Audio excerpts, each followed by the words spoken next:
आज प्रकाश आंबेडकरांनी महाविकास आघाडीसोबत न जाण्याचा एक दुर्दैवी निर्णय घेतला आहे। आज त्यांनी वंचित बहुजन आघाडीचे काही उमेदवारांची लिस्ट जाहीर केलेली आहे। याचा अर्थ ते महाविकास आघाडीसोबत लढणार नाही आहेत, वेगळे लढणार आहे। पहिल्या फेजमध्ये जे उमेदवार आहेत त्यांचे नाव मित्रांनो, आज प्रकाश आंबेडकरांनी घेतलेल्या प्रेस कॉन्फरन्सचं मी लाईव्ह बघत होती आणि लाईव्ह लोकांच्या कमेंट्स सुद्धा बघत होती। तर यात लोकांनी काय कमेंट्स दिल्यात बघूया। पहिली व्यक्ती म्हणते, साहेब निर्णय घातकी आहे। पुढची व्यक्ती म्हणते, शेवटी केले मनाचेच, म्हणजे सरळ सरळ भाजपला फायदा। पुढची व्यक्ती म्हणजे, निर्णय सर्व विचारांतीत झाला आहे, आघाडीत फक्त वंचितची मते घेतली जातात, मात्र वंचितच्या उमेदवाराला मत देताना आंबेडकर दिसतात, असं वंचितचं म्हणणं आहे। तेही बरोबर आहे त्यांचं म्हणणं, पण आत्ता एकत्र यायची गरज आहे। पुढची व्यक्ती म्हणते, आता महाविकास आघाडीचा सुपडा साफ होणारच, जय महाराष्ट्र जय श्रीराम। पुढची व्यक्ती म्हणते, जेवढे उमेदवार आहेत त्यांचा समज आहे का? पुढची व्यक्ती म्हणते, खूप शुभेच्छा अभिनंदन। पुढची व्यक्ती म्हणते, सोलापूर BJPची बी टीम आहे असं एक जण म्हणतोय। एक जण म्हणतोय, अक्कलामधून स्वतः निवडून दाखवा। एक जण म्हणतोय, आता आंबेडकरी चळवळीचे नेत्यांनी व जनतेने काय निष्कर्ष काढायचा असं एक जण म्हणतोय। एकदम बरोबर आहे। पुढची व्यक्ती म्हणते, निर्णय घेण्याच्या अगोदर विचार करायचा होता। पुढची व्यक्ती म्हणते, BJPकडून सुपारी घेतली का? एक जण म्हणतोय, साहेब आता BJP जिंकणार, माहीत होते असेच होणार, B+ शिलेदार, जय भीम नमो बुद्धाय जय शिवराय, BJPचाच फायदा होईल, सगळे निवडून येणार, हा माणूस असाच आहे, जय भीम जय शिवराय, वंचित आघाडी, आश्वासन घातकी राजकारण, हे सर्वसामान्य लोकांच्या प्रतिक्रिया आलेल्या आहेत। आज प्रकाश आंबेडकरांनी जेव्हा प्रेस कॉन्फरन्स घेतली, त्या प्रेस कॉन्फरन्समध्ये त्या व्हिडिओच्या खाली लोक जे कमेंट करत होते, याशिवाय काही लोकांनी काय काय बोललेलं आहे हेही मी तुम्हाला दाखवणार आहे।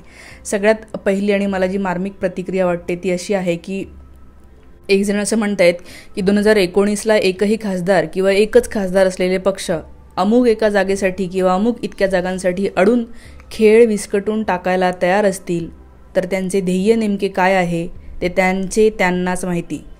राहिली गोष्ट संविधान वाचवण्याची, संविधान वाचवण्याच्या सगळेजण आपण गोष्टी करत आहोत। आपल्याला वाटतं की BJP हे संविधानावर घाला घालत आहे।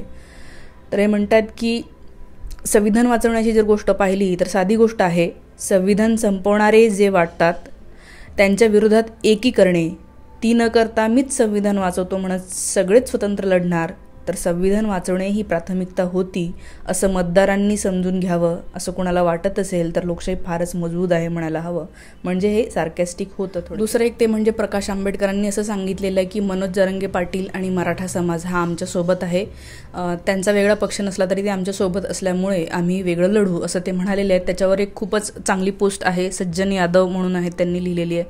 त्याचं म्हणतात की प्रकाश आंबेडकर यांनी महाविकास आघाडीत न जाता स्वतंत्र लढण्याचा दुर्दैवी निर्णय घेतला। त्यांनी काल मनोज जरांगे पाटील यांची भेट घेऊन त्यांच्यासोबत सामाजिक युती केली असल्याचे जाहीर केले।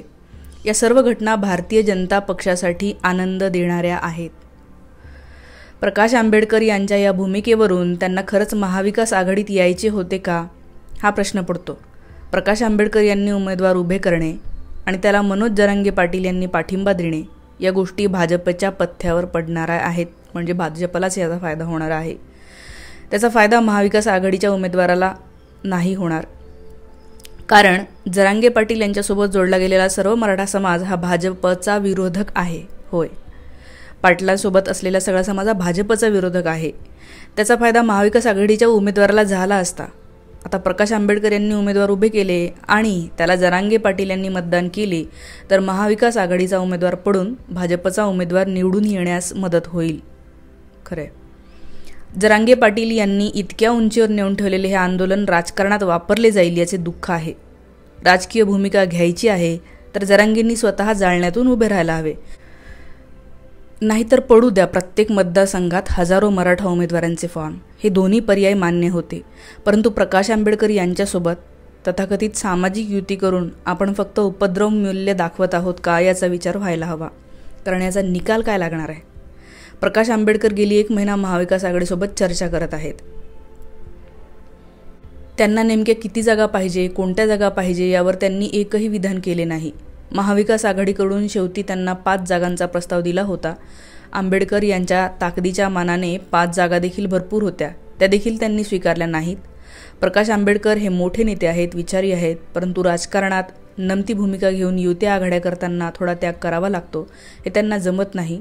आंबेडकरांचे उपद्रव मूल्य किती आहे हे त्यांनी 2019मध्ये दाखवून दिले होते.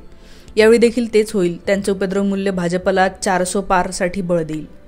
मनोज जरांगे ही व्यक्ती निस्वार्थी आहे. त्यांनी प्रामाणिकपणे मराठा समाजाचा ज्वलंत प्रश्न मांडला आहे. परंतु ते जर आंबेडकरांसोबत गेले तर त्यांनी जनमानसात जे स्थान निर्माण केले आहे त्याला धक्का बसण्याची शक्यता आहे. त्यांचा राजकीय वापर होऊ नये असे मनोमन वाटते. सामाजिक प्रश्नासाठीचे त्यांचे आंदोलन फक्त सामाजिक राहावे, त्याला सामाजिक युती हे गोंडस नाव देऊन राजकीय वस्त्र चढवू नयेत हीच अपेक्षा. सज्जन यादव. अत्यंत चांगली पोस्ट आहे ही. हे तुम्ही नक्कीच जर तुम्ही वाचलं तर हा व्हिडिओ पाठवा जरांगे पाटील.